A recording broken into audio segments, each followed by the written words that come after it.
वैदिक पर्सपेक्टिव के इस YouTube चैनल को सब्सक्राइब करें, वीडियो को लाइक व शेयर करें। ओम उच्छिष्टम चंबोरभर सोम पवित्र आश्रज न देहि गोरधि त्वचि।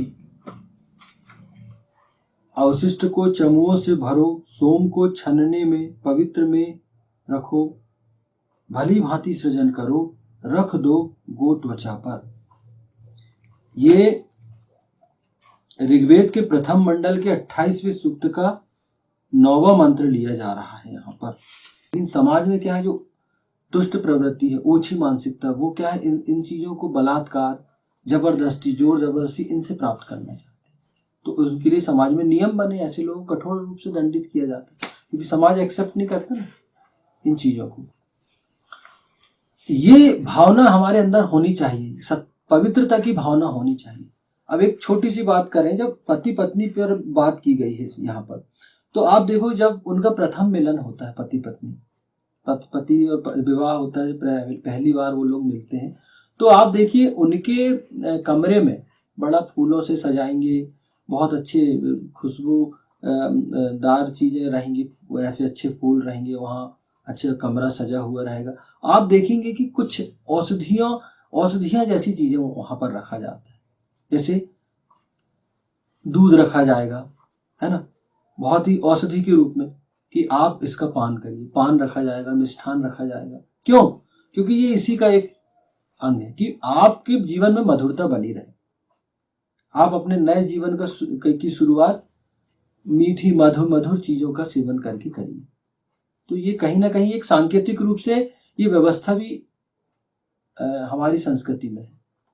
तो ये अगर व्यक्ति समझे, अगर वो पवित्रता अपने अंदर लेकर आए, औरत भी और पुरुष भी और औरत भी, तो निश्चित रूप से वो इस सृष्टि को कुछ ना कुछ देने वाला ही बनेगा। छनने में पवित्र में रखो, भली भांति सृजन करो। मतलब छनने में पवित्र में रखो, छनने में भली भांति सृजन करो। सृजन करो मतलब निर्माण करो, सृजन निर्माण करना ना। प्रजनन कर्म पवित्र है और उसे प्रेम के छनने में भली भांति छाने जाने की आवश्यकता है। हाँ, ईशान कहता है कि प्रजनन कर्म, सेक्स बहुत पवित्र है, लेकिन उसे प्रेम के छनने में भली भांति छानने की आवश्यकता है। जब आपका प्रेम, आपको लग रहा है कि किसी से प्रेम हमें हो रहा है, तो बहुत आवश्यक है कि आपको अपनी इंद्रियों पर कंट्रोल रखना है, और सामने वाला आपके प्रेम, आपको के प्रेम के योग्य है या नहीं, उसे प्रेम के छनने में भली भांति छाने जाने की आवश्यकता है, उसका भली भांति सृजन किए जाने की आवश्यकता है। वेद प्रेम करना सिखाता है तथा उसका सृजन करता है। मतलब कि प्रजनन कर्म पवित्र है, तो आपको छानना पड़ेगा उसको प्रेम के छनने में। अगर आप प्रजनन कर्म, सेक्स की ओर बढ़ रहे हैं, तो आपको ध्यान रखना पड़ेगा। आप पुरुष हैं, अगर आप किसी महिला की तरफ जा रहे हैं, तो आपको बिना विवाह के आपको नहीं करना है इसे, क्योंकि पहले आप अधिकृत हो जाइए और उस महिला को भी अधिकृत कराइए समाज से। समाज उसको अधिकृत करेगा, विवाह होगा, सब आपके उस प्रेम संबंध को हर कोई एक्सेप्ट करेगा।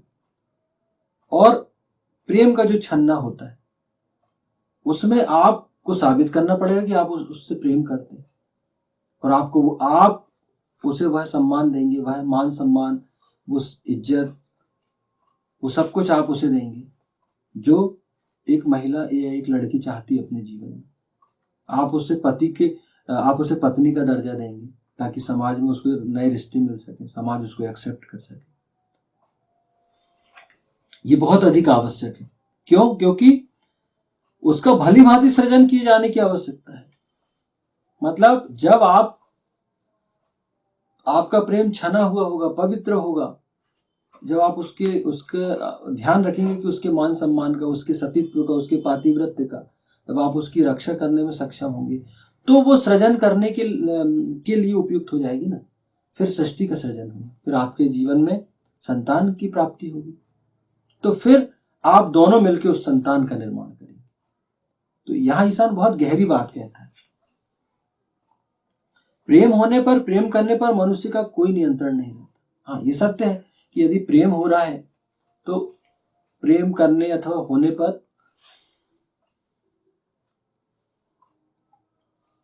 मनुष्य का कोई नियंत्रण नहीं रहता, क्योंकि अचानक हमें एहसास होता है, हम लोगों से हम किसी विपरीत लिंग से मिलते हैं, मतलब अगर पुरुष है तो और लड़की से, अगर लड़का है तो लड़की से, लड़का है तो लड़की है तो लड़का, मिलते हैं और अचानक एहसास होने लगता है कि हम इससे प्रेम करते हैं। और कई बार वो प्रेम इतना गहरा हो जाता है कि आप उसके बिना रह नहीं पाते। तो प्रेम करने पे, है ना, प्रेम होने पर और प्रेम करने पे हमारा कोई नियंत्रण नहीं रहता, क्योंकि ये हमारी मानवीय भावना है। एक उम्र में ये चीजें हमारे शरीर, हमारे अंदर हिलोरे मारती है ये भावना। किंतु वेद पूरी तरह नियंत्रण में प्रेम करना सिखाता है। वहां ये भी कहा गया है कि वेद पूरी तरह नियंत्रण में प्रेम करना सिखाता है। क्यों? क्योंकि आपको प्रेम तो हुआ है, लेकिन ईशान ने पहले ही कह दिया कि आपको ब्रह्मचर्य का पालन करना है एक निश्चित आयु तक। उस ब्रह्मचर्य के पालन में आपको बहुत सारी चीजें सिखाई जाती है। आपका विद्याध्ययन होता है, समाज के लिए आपकी, समाज की क्या उपयोगिता है और समाज में आप कैसे जीवन जिएंगे, उसकी पूरी ट्रेनिंग दी जाती है हमारी संस्कृति में। सनातन संस्कृति में ब्रह्मचर्य का मतलब ये नहीं है कि सिर्फ आप ब्रह्मचर्य का ही पालन करें, नहीं, उसमें आपका विद्या अध्ययन भी शामिल है, उसमें समाज के योग्य भी आपको बनाया जाता है, और आप समाज आपसे आप कैसे लाभान्वित हो और आपसे समाज कैसे लाभान्वित हो, इसकी बाकायदा ट्रेनिंग दी जाती है। छोटा सा उदाहरण दूंगा। पहले गुरुकुल चलते थे हमारे यहाँ, तो एक निश्चित आयु 5-6 वर्ष की आयु में उपनयन संस्कार होता था और उसके बाद बच्चे को भेजा जाता था गुरुकुल। वहां पर गुरु उसकी शिक्षा दीक्षा का प्रबंध करते थे, शिक्षा देते थे, जिसमें हर प्रकार की शिक्षा होती थी। वेद शास्त्र और सामाजिक जीवन की जो शिक्षा नीति है, जिस समय शासन की जो शिक्षा नीति, उसकी तो शिक्षा देते ही थे वो।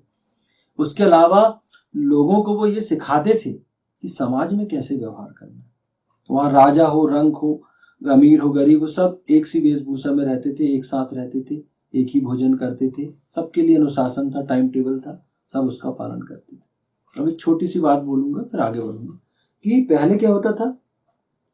आप गुरुकुल में गए, गुरुजी ने आपको दिए, जाइए, आपको शिक्षा चल रही, भैया अब कुछ दिन आप गऊओं को चराइए, जंगल जाना है आपको, और इतनी गाय हैं, इतने पशु हैं, हमारा इतना पशुधन है, इतने जा रहे हैं, इतने ही लौट कर आएंगे, अन्यथा आपको भोजन नहीं दिया जाएगा या आप पर आपको दंडित किया जाएगा। तो जवाबदारी वाली बात की, वहां जाते थे घने जंगलों में, वो जानवर विचरण कर रहे हैं, घास खा रहे हैं, शाम के समय आपको केयर करना, कोई एक भी इधर उधर ना हो, शाम को गिनती से आपको छोड़ना। तो जवाबदारी, भैया दूसरी बार चले जाओ, अब आप भिक्षा मांग कर लाइए, तो आपको भोजन नहीं दिया जाएगा, आप वहीं जाइए, वहीं भिक्षा मांगिए, वहीं आपको खाना है। गांव में जाइए, नगर में जाइए, और उसी वहीं मांगकर ही आपको भोजन करना है, और जो भिक्षा मिलेगी उसको लाके आश्रम में आपको देना है। तो राजा का लड़का हो चाहे रंक का लड़का हो, सब जाते थे। देख रहे हैं कि कैसे दुत्कारते हैं लोग, घर घर जाना पड़ता है, फिर रोटी भूख लगती है तो कौन देता है भोजन, कई बार भोजन कोई नहीं भी देता। तो एहसास होता है कि नए नए घरों में जाते हो, कुछ अमीर घरों में, कुछ गरीब घरों में, देखते हैं माहौल कि कैसे लोग मेहनत कर रहे हैं, अनुशासन का पालन कर रहे हैं, कितना संघर्ष कर रहे हैं जीवन के लिए। तो आते थे। फिर वही राजा का लड़का जब बड़ा होता था, एहसास होता था उसको कि मैं भिक्षा मांगने जाता था तो लोगों के यहाँ खुद खाने को नहीं था, कईयों के यहाँ कैसे हमको देते थे, कितनी मेहनत करते थे। तो ये सारी चीजें उनको सब सिखाया जाता है, एक प्रकार की ट्रेनिंग होती है। ऐसे बहुत सारी चीजें हैं जो की जाती है। तो वेद पूरी तरह नियंत्रण में प्रेम करना सिखाता है। अब मैं इस विषय पे आता हूँ। वेद पूरी तरह नियंत्रण में प्रेम करना सिखाता है ताकि संबंधित लोगों का जीवन सुखमय बन सके। वेद आपको नियंत्रित रखता है। ब्रह्मचर्य में ही आपको श्रेष्ठ बनाया जाता है, आर्य बनाया जाता है, कि आपको शिक्षा दी जाती है, वेद की, पुराणों की, शास्त्रों की शिक्षा दी जाएगी।